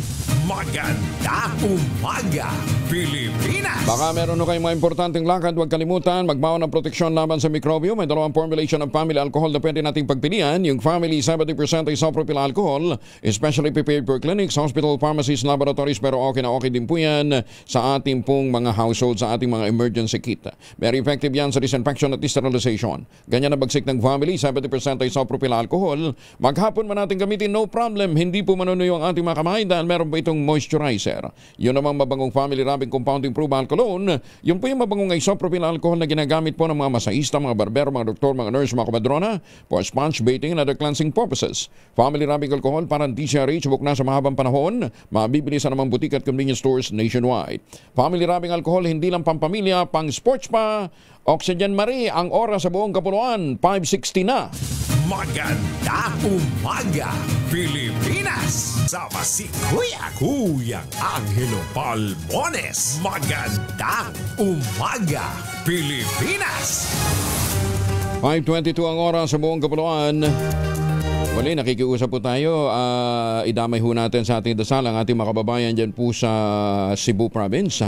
Partikular na yung pong mga kababayan natin dyan po sa Medellin, sa Bogo City, at Daang Bantayan. So far, wala pa tayong update na nakukuha. Pero ito ho yung huling picture ho ng simbahan dyan po sa Daang Bantayan. Isa po sa mga matinding tinamaan po ng malakas na pagyanig kagabi. Intensity 7 na pagyanig. Yan po sa Cebu Province. Yan po yung Santa Rosa Parish Shrine sa Daang Bantayan, Cebu. Nahirap po ang linya ng komunikasyon ngayon doon at kanina po nakausap natin si Mayor Salimbangon at ang feedback niya nga maraming mga pasyente ang iba't ibang mga ospital ang nasa labas ho ng mga ospital kasi wala pa rin ho silang supply ng kuryente. Medyo umaambon doon at maraming mga pasyente ang nasa labas lamang ho ng mga ospital. Bagamat meron naman yata ang agarang tugon na rin ipinarating ang Office of Civil Defense dyan po sa iba't ibang bayan po sa lalawigan ng Cebu. Pero hanggang sa mga oras na ito, hindi pa daw po possible yung ilang pangunahing tulay doon. Yung malalaking tulay habang ina-assess pa ang sitwasyon. Maganda umaga, Pilipinas! Nakatutulong para sa pagbagal ng pagtanda ng utak ang pag-inom ng 1 tasa ng kape araw-araw. Ba? Talaga ha? Doon sa mga coffee drinker, makinig kayo ha. Itong lumabas na resulta sa isinagawang bagong pag-aaral nang sumailalim sa brain scan at cognitive test ang nasa 100 individual. Dito lumabas na hindi lamang pampagising kundi maaari ring makatulong ang pag-inom ng kape sa pagbagal ng pagtanda ng utak at nagpapatalas pa sa kakayahan nito ng pag-iisip. Sa resulta, ang mga individual na nagkakape pala araw-araw ay nakakuha ng mas mataas na score sa cognitive assessment at may mataas at malinaw na pag-iisip. Natuklasan ding nakabubuti ito sa memorya, atensyon at overall brain performance lalo na sa mga matatanda. Aba, naniniwala mga scientists na dahil ito sa pinagsamang bioactive compound sa kape, kabilang ang caffeine at antioxidant.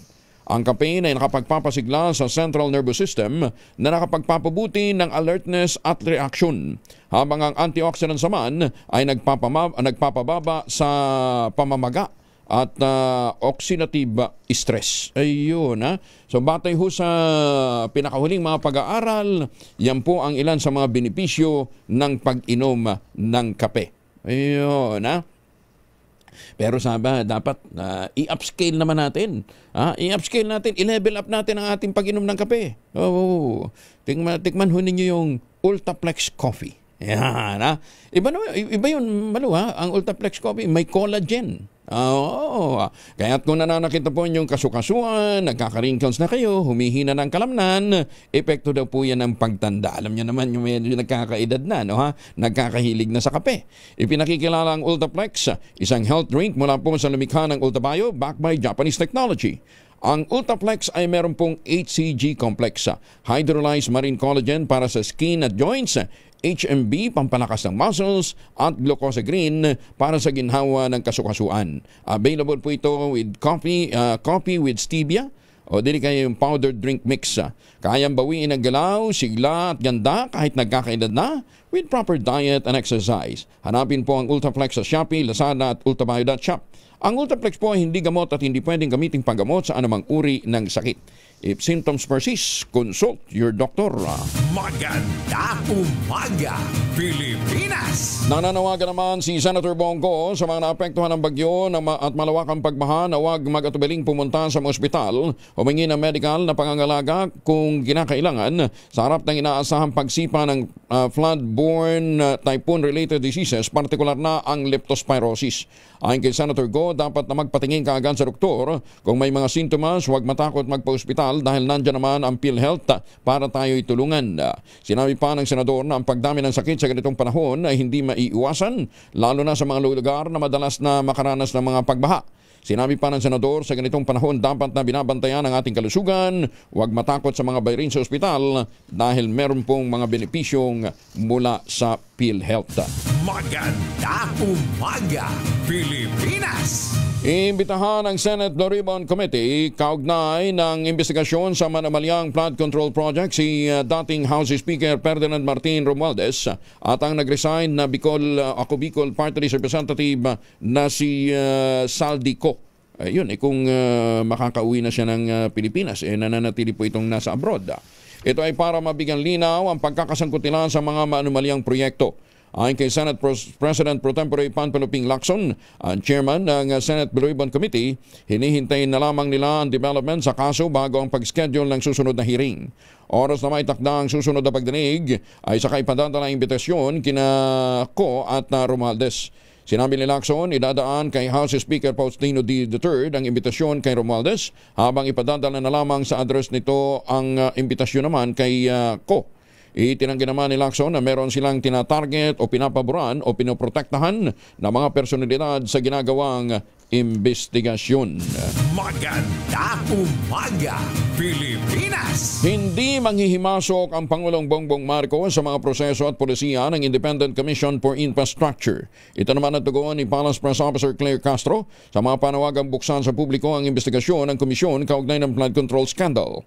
Ayon kay Castro, ang ICI ay isang independent body kaya't ginagalang ng Pangulo anuman ang pasya ng komisyon hinggil dito. Ano po ang kanilang magiging polisiya at ang kanilang magiging procedure po doon ay igagalang po ng Pangulo at hindi po manghihimasok ang Pangulo dahil sila po ay independent body or commission. Matatanda ang una ng minungkahi ng ilang mambabatas ang pagkakaroon ng live streaming sa mga pagdinig ng ICI para sa mas mataas na transparency. Sisikapin naman ng Independent Commission for Infrastructure na maibalik ang integridad ng public infrastructure sa gitna ng kontrobersiya sa anomalyang flood control project. Ayon sa chairperson ng komisyon na si dating Justice Andres Reyes Jr., tungkulin ng komisyon na tiyakin ang good governance at papanagutin ang mga sangkot sa katiwalian. Iginit pa ni Reyes, mahalaga na magsanib puwersa ang ahensya at institusyon dahil sa hindi kakayanin ng iisang opisina lamang ang paglaban sa korupsyon. Maliban din na niya ang pagsasagawa ng investigasyon, mahalaga ang pagtataguyod ng isang kulturang malaya sa katiwalian para maibalik ang tiwala ng publiko. I is for institutional reform.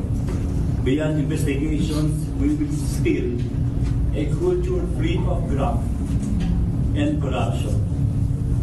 Once that starts at the top and filters down to every agency, reform means that integrity and cooperation are not just temporary campaigns but permanent features of public service. Ibinunyag ibubunyag ng lahat ng mag-asawang kontratista na sina Pacifico Curly at na si Sara Diskaya ang lahat ng kanilang nalalaman sa anomalyang flood control scandal. Kasunod ito ng pagharap nila sa Independent Commission for Infrastructure o ICI. Ayon kay Attorney Cornelio Samaniego, Legal Counsel ng mga Diskaya, naging buo ang kooperasyon ng mag-asawa sa ICI. Inilabas na ang lahat ng kanilang nalalamang mga impormasyon. Iginit ito, wala nang itinago ang kanyang mga kliyente na impormasyon mula sa mga personalidad na sangkot hanggang sa kanilang transaction history. Kabilang sa kanilang pagsisiwalat ang ilang bagong pangalan na hindi nabanggit sa unang affidavit na ibinigay sa Senado at sa Kongreso. Nakatagdaan niyang magsumite ang mag-asawang Diskaya ng supplemental affidavit upang isama na ang mga karagdagang impormasyon. Gayunman, tumanggi muna si Samaniego na magbigay ng impormasyon sa media at sinabing lalabas naman ito sa tamang panahon. Kaya daw marami ngayong mga politiko nginig tumbong. Nervyos na. Hindi nila alam kung kasama ba sila doon sa mga babanggitin o binanggit na ni Curly at saka ni Sara Diskaya. Oo. Meron nga mga nagtatanong baka daw merong advance copy. Meron advance copy na nakuha. Sabi nandun sa ICI. Doon yung itanong, ha? Oo. Rider patay matapos ma-hit and run sa Ross Boulevard sa Maynila. Detalye na balita mula kay Boy Gonzales, RH29. Boy, good morning. Good morning nga, Kuya Angel. Patay on the spot itong motorcycle rider ng ma-hit and run ng dalawang UB Express dito sa northbound ng Rosa Boulevard at kanina lamang madaling araw. Ayon sa mga otoridad, alas 4:45 na mangyari itong naturang aksidente at dumating na rin ang mga tauhan ng Manila Police District Traffic Enforcement Unit at nagsasagawa ng investigasyon para makilala itong naturang biktima. Hindi pa inaalam pa kung sino ang mga dalawang sakyan na nakahit and run na umano'y nagkakarerahan dito sa bahagi ng Rojas Boulevard. Ito si Boy Gonzales para sa Disaris, una sa Pilipinas, una sa Pilipino. Maraming salamat, Boy. Magandang umaga muli sa mga suki natin. Mameban lang dyan po sa Las Vegas, Nevada. Good morning. Ay magandang umaga din kay Mayor Seni Mendoza dyan sa Talisay, Batangas. Nakatulog ba kayo, Mayor Seni, ha?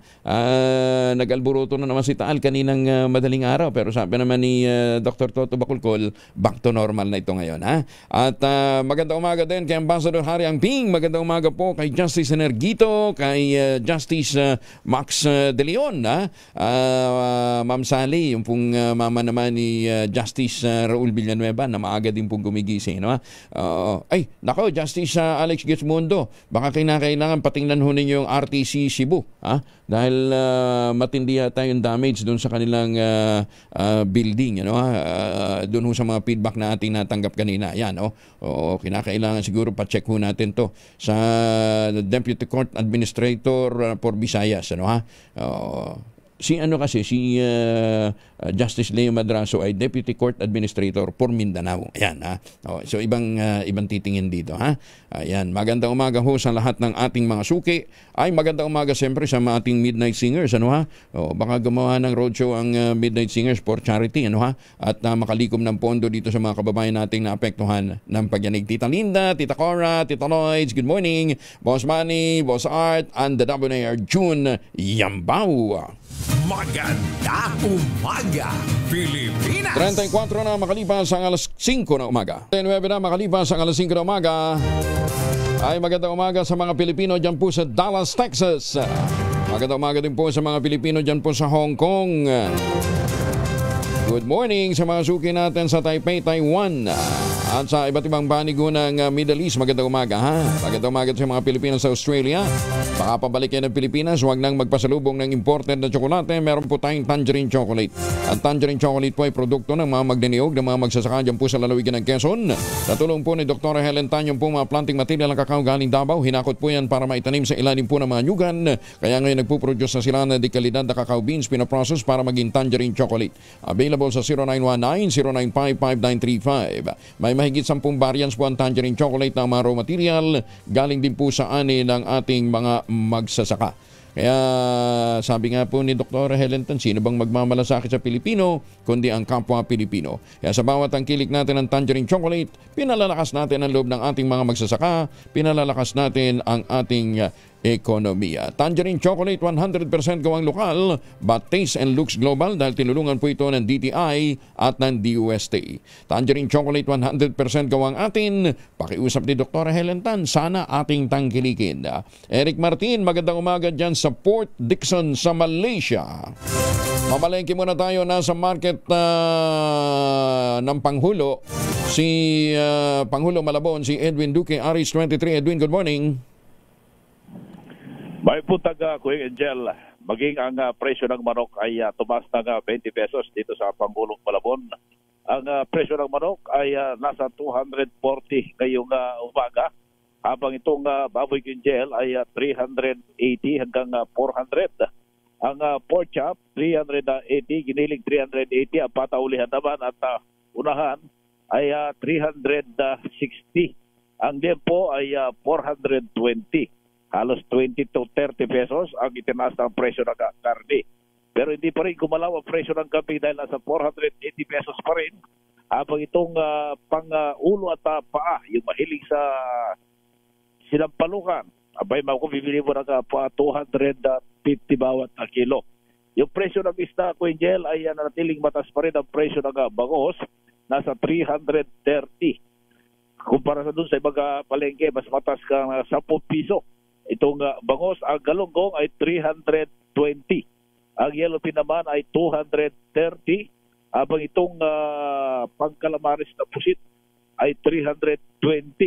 Halos 30 pesos yung itinaas. Ang tilapia ay natiling mataas pa rin ngayon ang presyo. Nasa 140 yung maliliit. Ito yung sinasabing galing ng Pampanga at Bulacan. Habang 180 naman, itong galing naman ng Batangas. Ang presyo ng mga gulay naman, mas tumaas pa, Kuya Angel, dahil itong ampalaya, pumapalo ng 150 to 160. Ang kalabasa ay 70 pesos. Ang kamatis, 200 hanggang 220 ang bawat kilo. Ang labanos, 120. Ang talong naman, wala na yung 50. Ang pinakabababa ngayon, 70 hanggang 120 pesos. Sa presyo ng repolyo, ito, medyo tumas kunti ko Angel dahil nasa 120 pesos. Ang carrots, 310 to 320. Halos 20 yung itinaas. Ang labuyo, ito yung siling labuyo, pumatak ulit ng 600 mula sa dating 500. Ang siling panigang, 300 pesos bawat kilo. Pero itong pechay bagyo, ang pechay Tagalog, nanatili 100 pesos. Ang siling panigang, o ito yung itong siling bakopa, nasa 350 bawat kilo. Sa presyo ng prutas, hindi naman ganong gumalaw maliban sa gulay. Pero sa presyo ng bigas naman, mula 40 pesos hanggang 80 pesos yung presyo, yung malagkit 80 hanggang 100 pesos pa rin ang bawat kilo. Yan, Kuya Jel, ating price monitoring report mula pa rin dito sa Panghulo Market sa Malabon. Aris 1 to 3, and ito kinagulat sa DZRH, una sa Pilipinas, una sa Pilipinas. Dagang salamat, Edwin.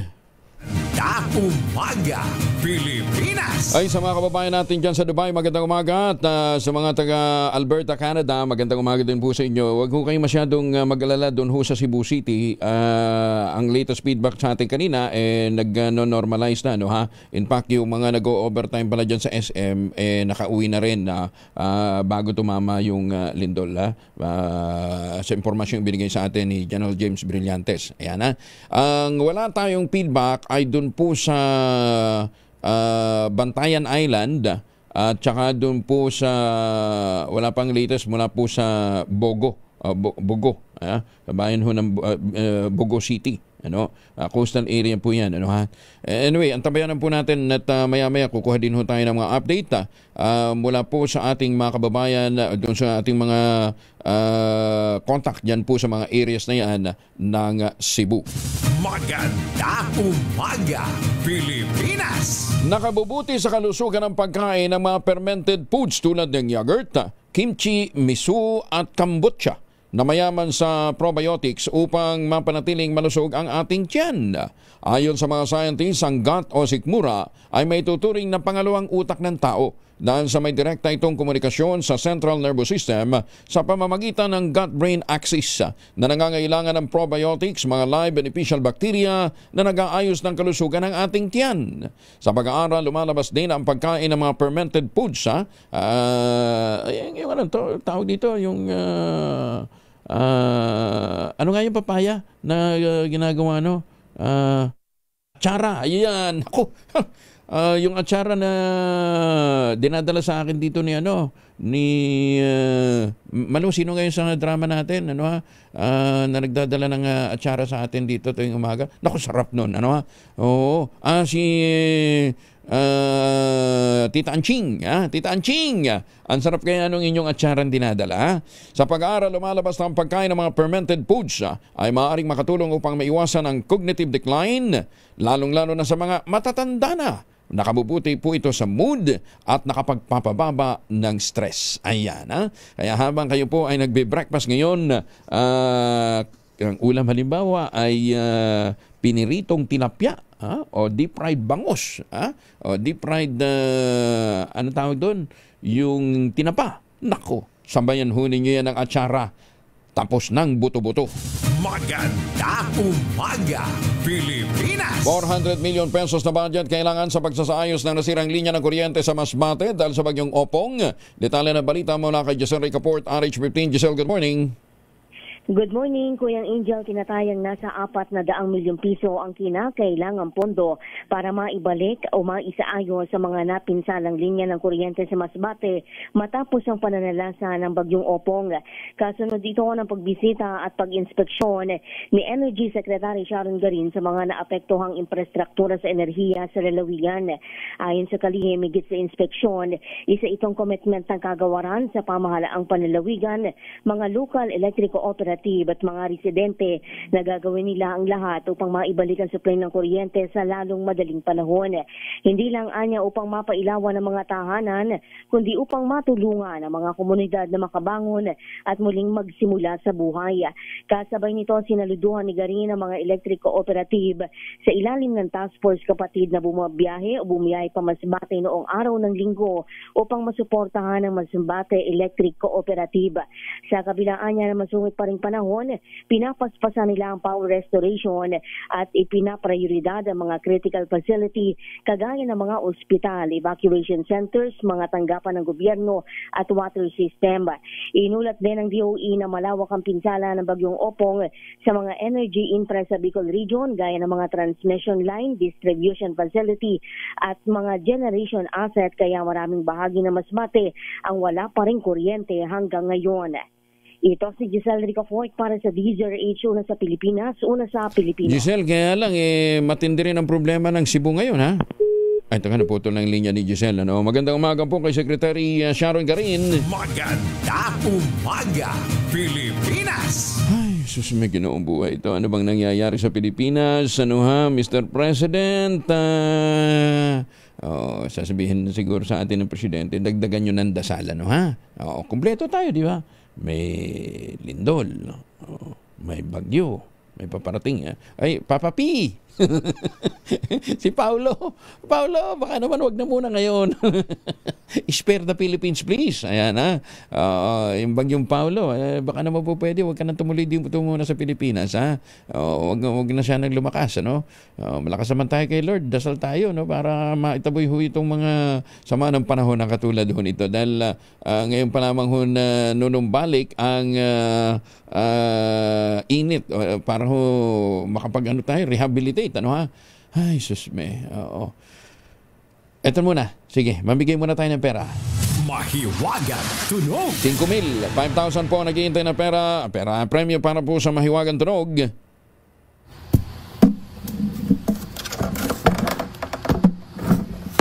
Ano yung bagay na idinidikit at saan idinikit? Ang inyo pong mga sagot, ipapadala po ninyo sa 0919-282-645. Sundin ang tamang format po ng pagte-text, empty space, name / address / contact number / at ang inyong sagot. Isang beses lamang po maaaring mag-text sa ating text line gamit yung inyong mobile number. Sa mga sasagot online, kinakailangan meron po kayong sharer badge. 4 na transmission lines ng NGCP na apektuhan dahil sa magnitude 6.9 na lindol. Detalye na balita mula kay Bal Gonzales, RH5. Bal, good morning. Good morning, Kuya Angel. Sa kalalabas lamang na update ng National Grid Corporation of the Philippines o NGCP, 4 na transmission lines ang naapektuhan sa 6.9 magnitude na lindol na nangyari sa lalawigan ng Cebu. Ngunit, ilan sa mga ito ay unti-unti nang naibabalik sa normal operation ayon sa NGCP. Kabilang sa mga apektadong transmission lines ay ang Calatrava Magdugo 230 kV line 1 na matatagpuan sa Calatrava Negros Occidental at Magdugo Toledo City sa Cebu. Ibalik na ito sa normal na operation alas 3:14 kaninang madaling araw. Daan Bantayan, Tabango 230 kV line 1 and line 2 na matatagpuan naman sa Daan Bantayan, Cebu at Tabango sa Leyte. Hindi pa rin ito operational hanggang sa mga oras na ito. Maging ang Tabango Kananga 230 kV line 1 na nasa Tabango, Leyte at Kananga ay hindi pa rin operational.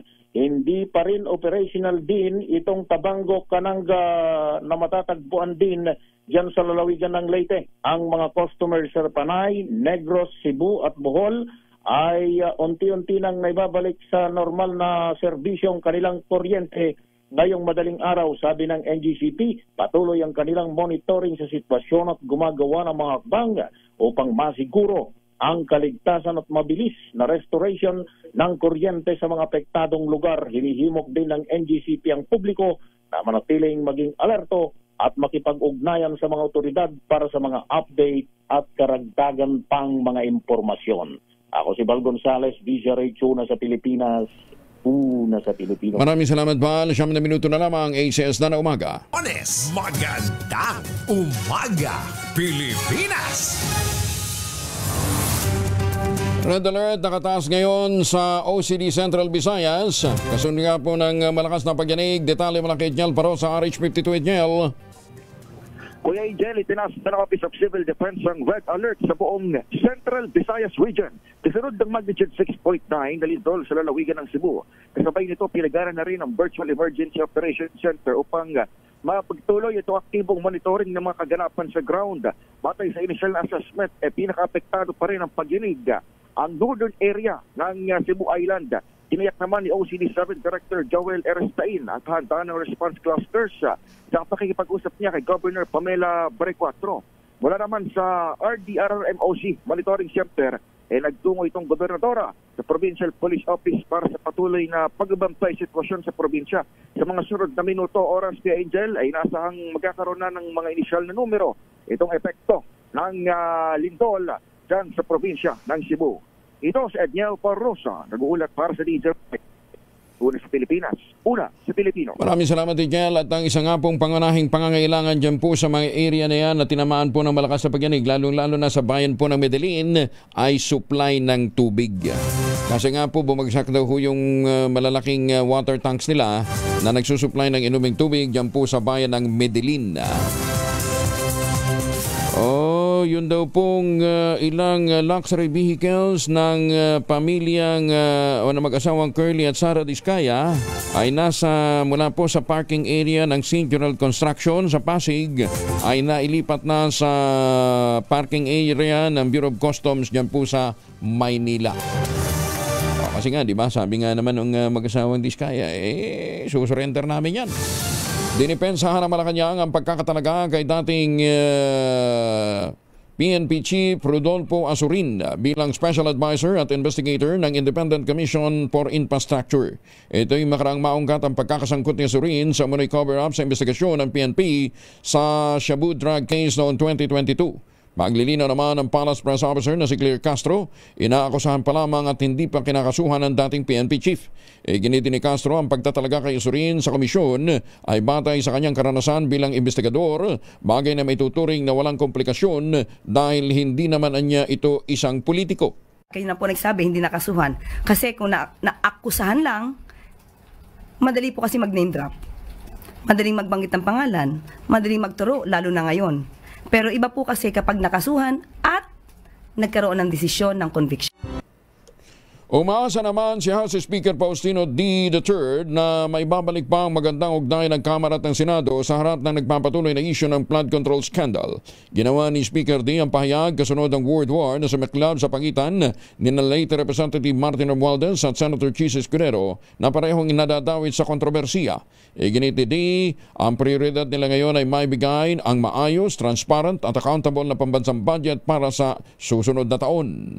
Saka sana kung meron mang problema ngayon, dahil bago naman ang mga leadership ng both houses, ay mas maganda ang relasyon, Mr. Speaker. Sana nga bumalik yun at unang-una ang priority namin ngayon talaga na maibigay ang maganda, malinis, transparent, accountable na budget. Naghain ng kanyang resignation ang bilyonaryong si Maynard Ngu bilang Independent Director ng Altos Property Venture Incorporated, subsidiary ito ng Robinsons Land Corporation. Ito'y matapos makaladkad ang niyang pangalan sa flood control scandal. Sa hearing ng Senate Blue Ribbon Committee noong nakarang linggo, isiniwalat ng dating Public Works and Highways Undersecretary Roberto Bernardo na binigyan ng 160 million pesos na kickback si Senator Chis Escudero sa pamamagitan ng negosyanteng Singo. Isiniluwanat din ni Bernardo na personal niyang nakausap si Escudero sa Cork Wine Bar kung saan humiling ito na magbaba ng pondo sa kanya. Sa regulatory filing nitong Martes, ipinabatid ng Altos na tinanggap na ng Board of Directors ang resignation ni Ngu epektibo Setyembre 29, 2025. Paano po? Papaalam na muna tayo. Magtanim ng kawayan para sa kalikasan at kabuhayan. Susunod ng 2x2 at ang ACS Balita. Kung Angel po, si Angelo Palmones, nag-iiwan sa inyo na isang magandang umaga. Maraming salamat sa inyo walang sawang pagsubaybay, pakikinig at pagtitiwala. Ang ating quote of the day ngayong araw na ito ay mula po sa American, sandali baka magkamali tayo. Actually, research na ho natin to Siya po ay American architect na si Buckminster Fuller. Ang sabi niya, to ask a politician to lead us is to ask the tail of a dog to lead the dog. Kaya naman tinuro niya sa Pilipinas. Advance tayo mag-isip, di ba? Yung tulay, ginawa, wala pang ilog. Advance lang mag-isip. Maganda umaga, Pilipinas! 2x2 at ACS Balita susunod na sa ilang saglit. Isang minuto bago mag-ACS ng umaga.